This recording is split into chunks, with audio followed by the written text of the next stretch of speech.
Pedro Sanginés, senador autonómico por la Comunidad Canaria. Buenos días. Hola, buenos días. Venga, Sergio, aquí tal? tienes al senador Pedro Sanginés. Pedro, ¿cómo estás? Buenos días. Hola, Sergio, buenos días.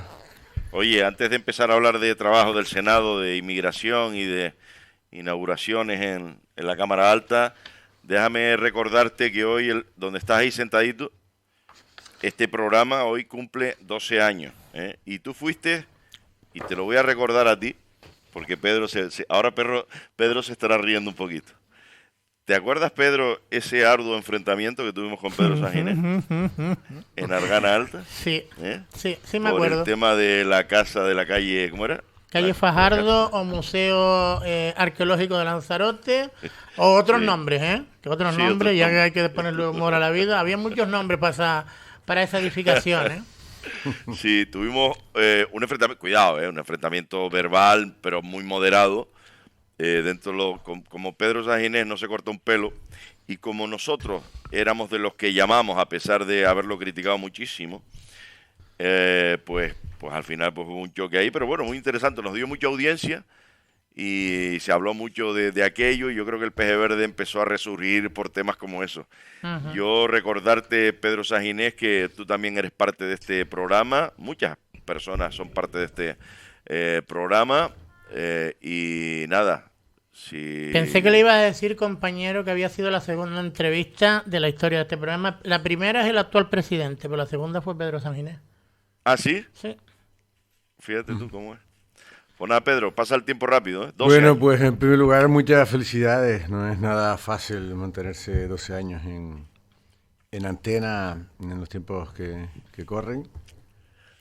Y sí que recuerdo aquel enfrentamiento, pero sobre todo lo que agradezco del programa es que siempre he tenido la oportunidad, también en aquella ocasión, aquello no fue nada agradable para mí. Siempre he tenido la oportunidad de dar mi versión de cualquier cosa, ¿no? Que es lo menos que se puede esperar, se debe esperar, y se espera de un medio de comunicación que presuma de ser de plural. Como usted bien sabe, eso no me ha pasado en todos estos años con todos los medios de comunicación de la isla. Y se los quisiera, pues eso, por un lado felicitar y por otro lado agradecer, ¿no? Nada. Venga, Dale, Pedro, si te compañero. parece, para después ir Sí. con temas positivos, esta semana se conoció que la audiencia provincial archivaba definitivamente, Pedro, si me corrijo, porque ahora si me corriges o me tienes que corregir, pues toma la palabra, archivaba definitivamente, o el Supremo, ¿quién fue? El Supremo, la audiencia provincial. La audiencia. La audiencia, el auto de sobreseimiento o de archivo por la incautación de la desaladora de... Bueno, ahora no me acuerdo. Montaña Roja. De Montaña Roja. Montaña De Montaña Roja. ¿Cómo lo recibiste? Bueno, evidentemente tú defendías en todo momento esa situación y lo que se produjo, incluso la explicación por lo que se llevó a cabo la misma, ¿no? Bueno, pues cómo se va a vivir con alegría, con la sensación de que hay cosas que ya nadie te devolverá, pero también con la resiliencia que la ocasión requiere. Este no es sino uno de los muchos casos, ¿verdad?, que he tenido, que tengo y que tendré pendiente de resolución judicial. Y a mí de esa sentencia sí me gustaría, destacar dos cosas. Dos cosas porque pareciera para algunos medios de comunicación, los de siempre y algunos que se le ha sumado, que poco más o menos pude haber sido culpable, ¿no?, de todo aquello de lo que se me acusaba, pero como no se entró en el fondo, por un lado, y por otro lado se pone el foco en lo que no es novedoso de esta sentencia, porque yo absuelto ya fui hace mucho. Uh-huh. Es verdad que los denunciantes, o por lo menos quienes presentaron la querella, Carlos Meca y Pablo Ramírez, recurrieron a aquella sentencia, y es lo que ahora se acaba de resolver. Decía que yo destacaría del auto de la audiencia, por un lado, que es la petición de archivo de la Fiscalía, que sí conoció del fondo Es decir, la Fiscalía estuvo durante toda la instrucción y ya antes de la apertura de juicio pidió el archivo, conociendo del fondo de esta causa. También lo hizo al final del juicio, pero sobre todo lo novedoso de la auto de la audiencia, importante para mí por todos esos casos, como le digo, que tengo pendiente. La verdad es que siempre termino hablando de esto, pero ahora que estoy... No te preocupes que hoy no terminas hablando de eso. Hoy vamos a hablar del Senado también, pero sigue con eso. Como estoy efectivamente aforado por el Senado, hay juicios que tengo pendientes. Tengo un juicio pendiente que se va a celebrar, según me dicen, sí o sí, porque ya está abierto. ¿Por quién? Por el mismo juez, al que la audiencia, en este caso, como decía, que para mí es la novedad del auto, hace una severa, yo diría que crítica, me parece que bastante grave, lo que viene a decir. Y yo no sé cuántas veces me habrá usted escuchado decir, y algún radio oyente, en relación con este caso, porque claro, fueron tantas las ruedas de prensa que di, que pesadez, ¿verdad? Es que aquel juicio no se debió ni siquiera celebrar porque no estaba legitimada la acusación, retirado el denunciante, pedido el archivo de la Fiscalía, como dice la audiencia, ni siquiera con una acusación popular legitimada se puede sentar a nadie en el banquillo, solo con la acusación popular. Uh-huh. Y eso es lo que le dice la audiencia al juez. Oiga, usted con la acusación popular solo no puede sentar a nadie en el banquillo, en primer lugar, y menos aún, que es lo más grave, cuando la acusación popular no estaba legitimada para estar ahí, porque los grupos políticos no tienen personalidad jurídica propia, salvo que te llames Pedro Sanginés. Esta es la frase que usé muchísimas veces en los medios de comunicación. Lo dije 1000 veces.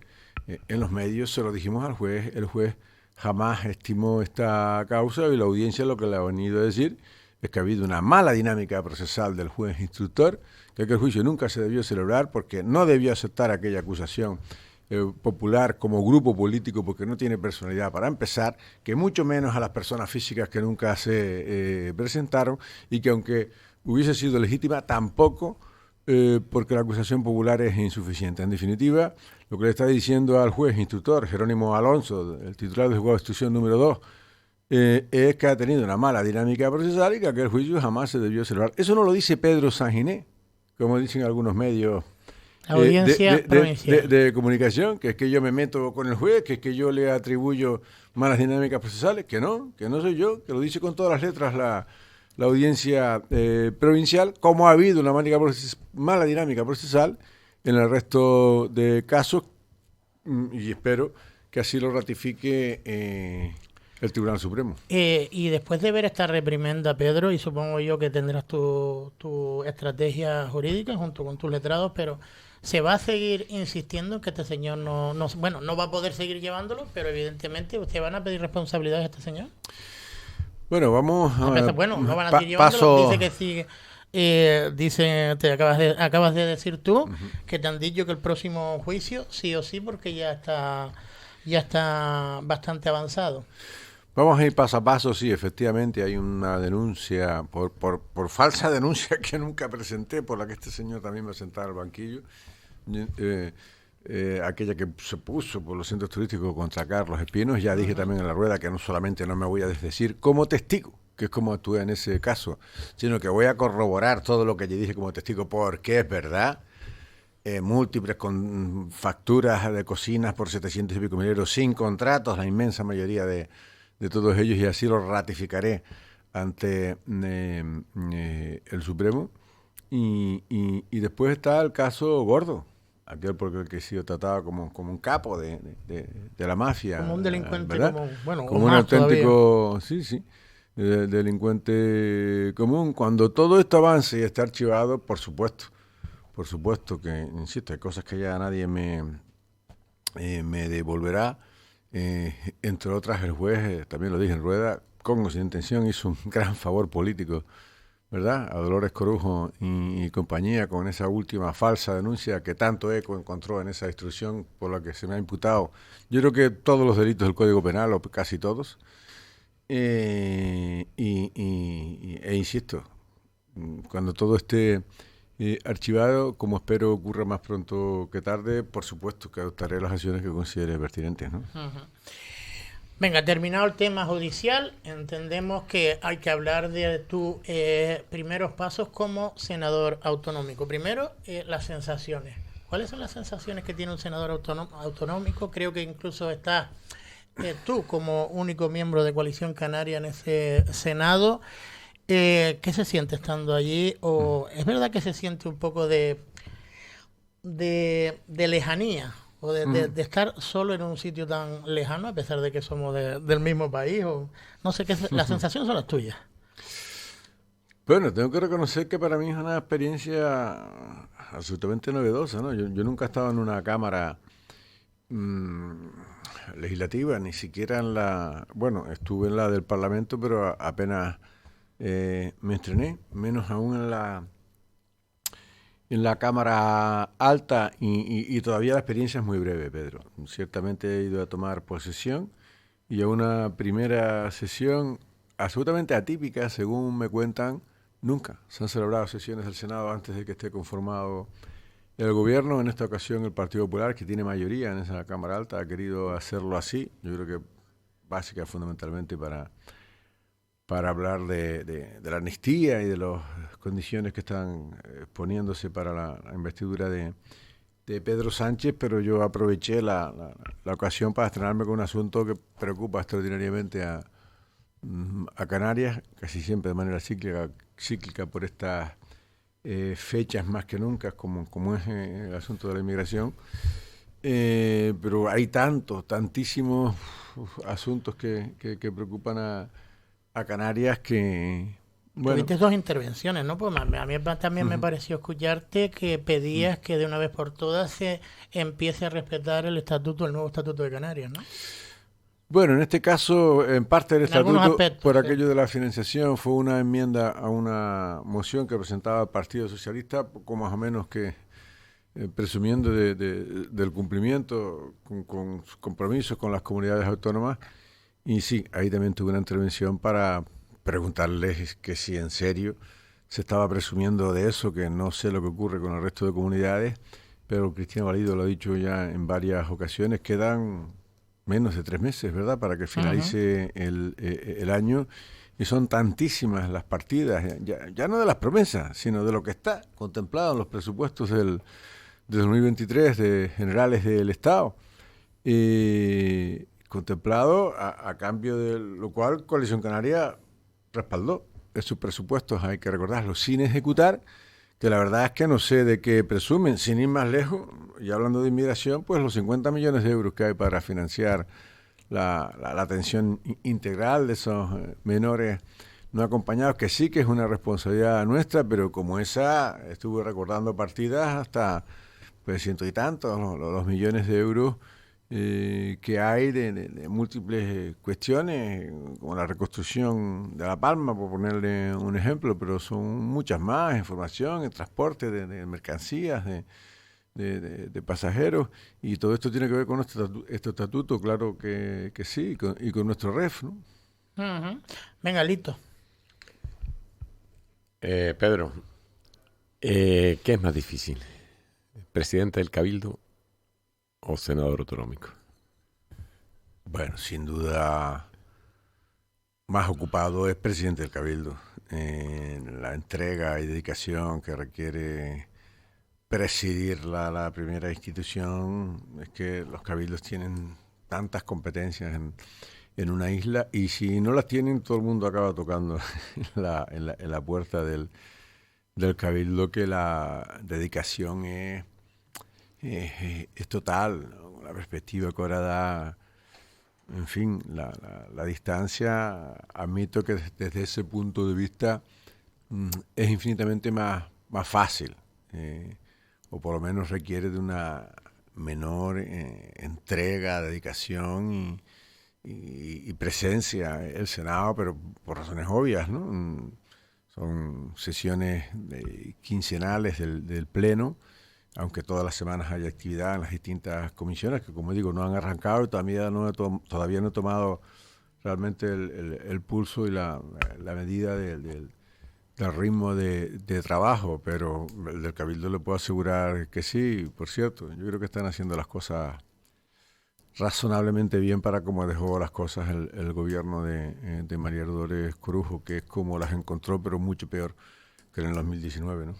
Ahora sí, después hablamos del Cabildo, terminamos con varias preguntas con respecto al Senado, porque la intervención que más destacó fue y curiosamente todavía no estaba tan recrudecida la crisis, este rebrote de la crisis migratoria como está estos días, y con declaraciones cruzadas entre el gobierno central y gobierno de Canarias.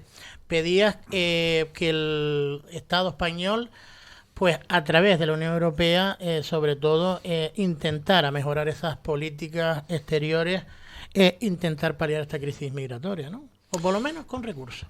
Bueno, pedimos un montón de cosas, ¿no? Ya decía antes que, vale, la atención a menores sí es una competencia autonómica, aunque es verdad que hay en las conferencias sectoriales acuerdos que no se cumplen porque no está suficientemente legislado para hacerlo cumplir, el traslado de menores no acompañados a otras comunidades autónomas. Son en torno a 3.000 los niños que hay en Canarias, y eso es demasiado, ¿no? Para una comunidad pequeña y fragmentada como esta.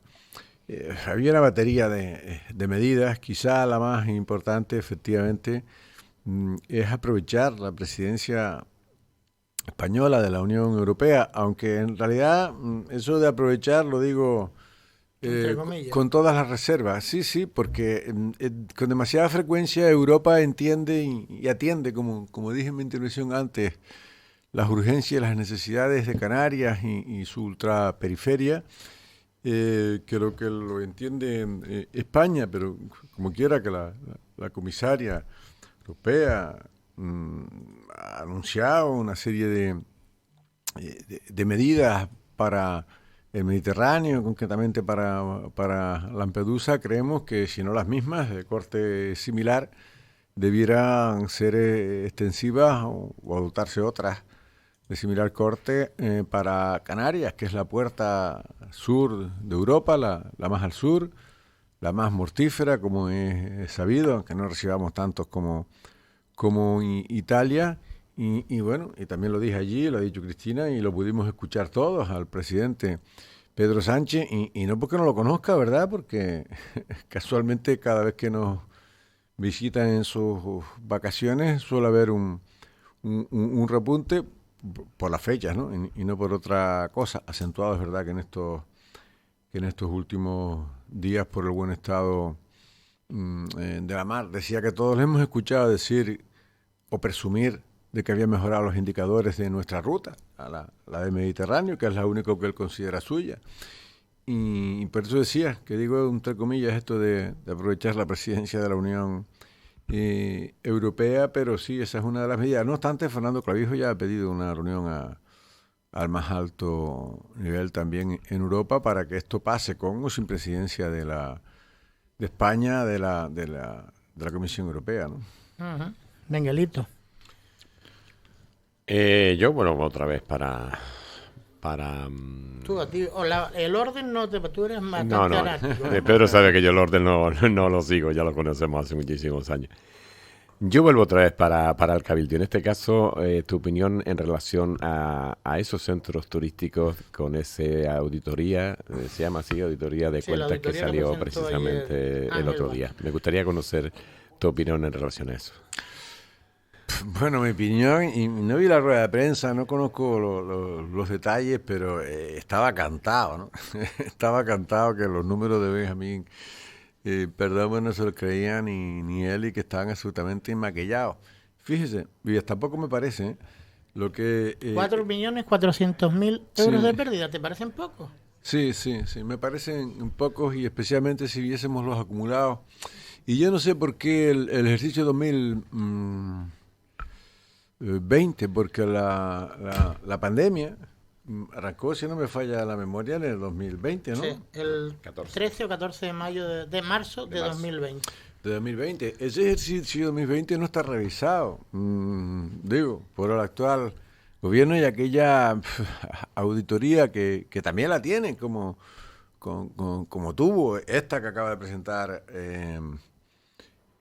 Ángel Vázquez. Benjamín Perdomo dice que también estaba auditada y que los números eran correctos. Espectaculares. Sí. No, lo digo porque también en 2020 tuvo beneficios en los centros turísticos o apenas pérdidas. No sé si usted tuvo apenas. 54.000 euros de beneficio. No, pero ese es el 2021, el que está ahora presentando Ángel Vázquez. Pero es que 20 no se está analizando. El año de la pandemia no dijo que había tenido beneficios. El año de la pandemia, pues también. Quiero entender yo, el año de pandemia fue el 2020, se presentaron cuentas del 2019, supuestamente... Pues imagínese usted ese ejercicio económico con los centros cerrados, con la mitad de la facturación, estamos hablando de, o menos un tercio. Menos de la mitad de la facturación, pero con los mismos gastos fijos prácticamente, salvo los suministros, porque no se ahorró nada en nóminas como hizo todo el país, toda la industria turística del país. ¿De cuántos millones de euros no debieron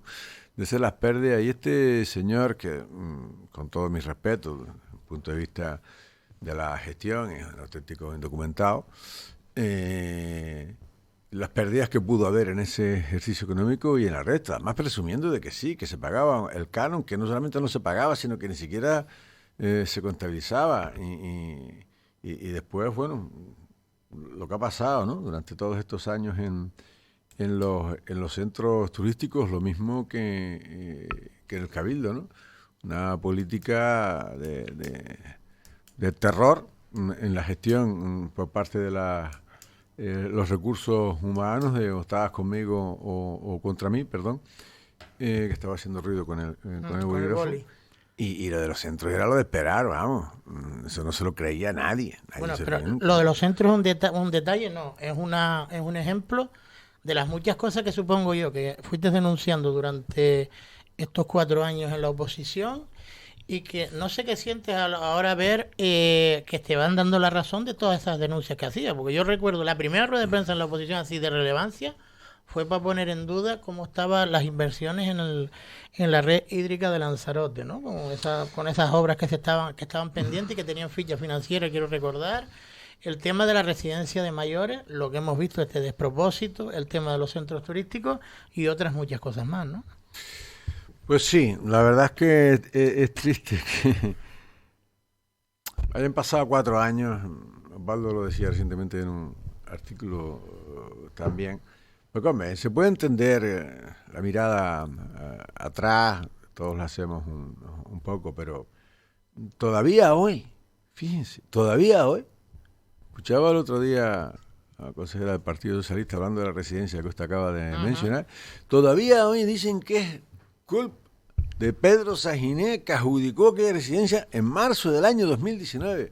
A ver, es que aunque así hubiese sido, que yo no adjudico nada, yo solamente firmo el contrato que me pone delante a la mesa de contratación, a aquella UTE italiana, es verdad. Aunque así hubiese sido, pero tú no has tenido 4 años para resolver el contrato, para volverlo a hacer. ¿Cómo puede usted estar en el año 2023 todavía responsabilizándome a mí de algo que ocurrió en el año 2019 si usted estuvo 4 años después? Pues eso pasó con la residencia, con el agua. Lo que ha hecho Dolores Corujo, este Partido Socialista, que es que de verdad, con el tema del ciclo integral del agua, es para que enterraran la cabeza debajo de la arena, pidieran disculpas y dieran las gracias por lo que en su momento hicimos. Digo hicimos porque Dolores Corujo participó de principio a fin, hasta del negociado. Estuvo sentada con Canal Gestión para el día siguiente levantar el concurso y por ende los embargos, a acusarme de privatizar el ciclo integral del agua por no sé qué espurios intereses, después de prometer en las 2 campañas, tanto en el 19 como en el 23, en las 2 prometió lo mismo, que es que ella iba a revisar los contratos que han hecho durante 4 años, pues intentar que todo deteriorase de un modo en que ha deteriorado, presumiblemente temiendo que yo fuese el candidato también en el 2023. Afortunadamente fue Osvaldo, ganó las elecciones, las ganó Coalición Canaria. Es verdad que es el mayor reto y desafío que tiene entre manos y que tiene Lanzarote, que es el ciclo integral del agua. Yo creo que han cogido el toro por los cuernos, no es fácil. Es verdad que había un montón de dinero, como usted dice, pero fundamentalmente para saneamiento y depuración, ingresados en las cuentas del consorcio desde el año 2019, todavía sin ejecutar. Pero es verdad que el problema fundamental no está tanto en el saneamiento y depuración, que también, sino en la desalación y en la distribución y en las pérdidas. Permíteme que pierda un segundo, siempre lo digo, he tratado de ser siempre didáctica con esto. Osvaldo ahora está entendiendo mejor cuál es el papel del consorcio y de los ayuntamientos en el seno de ese consorcio de lo que lo entendía cuando era alcalde. Y me explico, los alcaldes se han escudado siempre en los municipios. Es que es una responsabilidad del consorcio, es que es el consorcio el que tiene que invertir. Oiga, es que el consorcio son todos. Y es que la responsabilidad de invertir en toda España, en el ciclo integral del agua, es de los ayuntamientos. Y en Lanzarote también. Lo que pasa es que la delegaron en el consorcio. Delegaron la responsabilidad de la gestión, pero no la de aportar su parte alícuota para que se hagan las inversiones. Y yo me explico, aquí acaba de entrar David Rocío, que alguna responsabilidad tuvo en San Bartolomé. Buenos días. El Ayuntamiento de San Bartolomé... Ya se quedó hasta con el programa, presentando, dando los buenos días. Siempre ha tenido esa costumbre. Si alguna vez vuelves a tener responsabilidades, el Ayuntamiento de San Bartolomé bien puede invertir en regadío, en saneamiento, en lo que corresponda. Puede y debe hacerlo. Bien de manera directa, bien a través del consorcio. Y si lo hace de manera directa, después pone esas instalaciones en manos del consorcio para que las gestiones. Lo que no puede ser es, yo delegué eso en el consorcio y a partir de ahora es el consorcio el que tiene que hacer las inversiones. ¿Y de qué se nutre el consorcio? Del cielo, del aire. Se nutre de los entes consorciados. Por eso se llama consorcio. Y eso es lo que yo espero, que a partir de ahora, de los ayuntamientos y el cabildo, más allá de los fondos europeos. ¿Tú crees que puede salir esta especie de acuerdo que se ha pedido, esta propuesta de que se dediquen los fondos FEDECAN, ¿no? Creo que son los que se ha pedido a los ayuntamientos, que sacrifiquen un año o varias anualidades para intentar invertirlo todo en agua? Pues deberían, como quiera que he dicho, que para mí, bueno... ¿Pero legalmente se podría?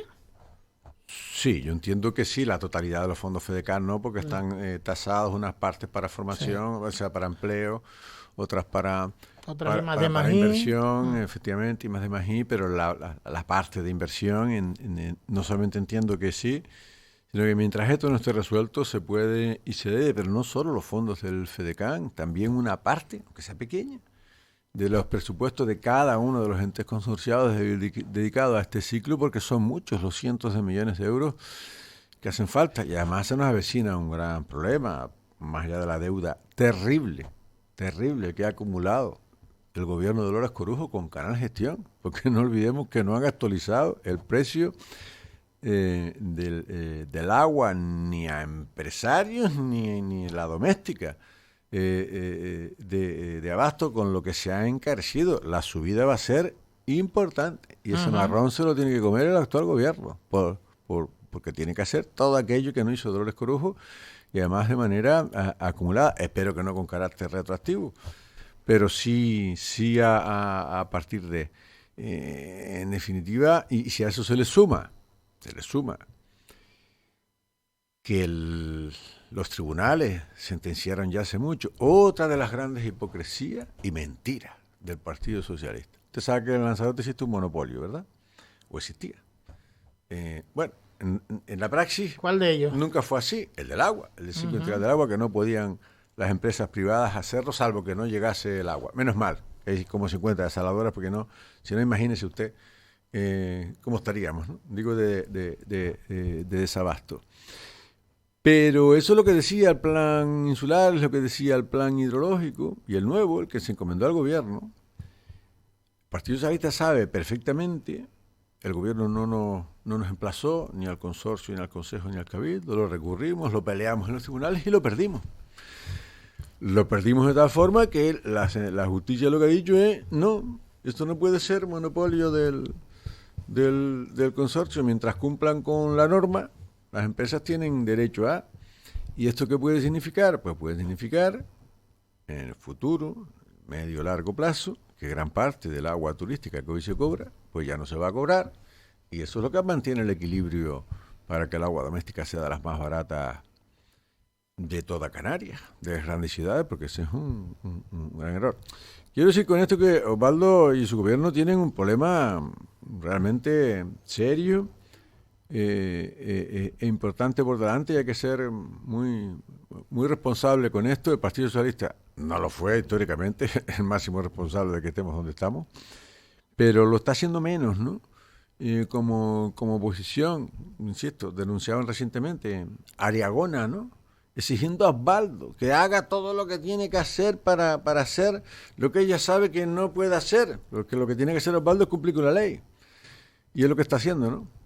Pero bueno, es lo que está haciendo con el agua, es lo que está haciendo con la dependencia, con la residencia, con tantas cosas, ¿no?, que no se hicieron, que se dejaron de hacer o que se destruyeron simplemente por vendetta política, que yo creo que ha venido bien este gobierno, y a pesar de que ya estoy un poco más lejos, parece que no se olvidan de mí, ¿no? Cuando estamos...